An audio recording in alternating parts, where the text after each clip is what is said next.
Check ko na to. Tignan natin. Wala akong ginagawa niyan. So yun na, pumasok na agad siya.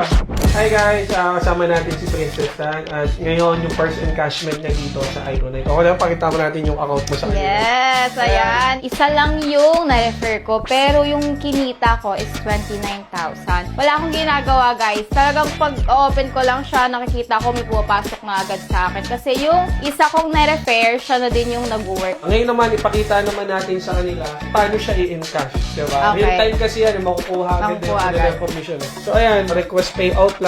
Type mo yung amount, 29,250. Ayan, guys. Ayan, tas ano mo na, I-request ko na po. payout mo na. Okay, request payout natin. So ayun, naka-pending na siya. Ngayon, i-check natin, baka pumasok na siya sa Gcash mo. Okay, Check ko na tignan to. natin. Wala akong ginagawa niyan. So ayun na, pumasok na agad siya. Real time siya. Anytime na gusto mo mag-out ng commission, makukuha mo na siya agad. Actually, hindi niya talaga alam. Nagulat na lang siya. Uy, paano nangyari may 29,000? Wala naman akong ginagawa. Tama. So ngayon, masatrabahuhin niya na kasi nakita niya yung potential ng negosyo. Kaya guys, kung kayo gusto niyo mag-start dito, for only 2,000 pesos makakapagsimula na kayo sa Iconite na negosyo.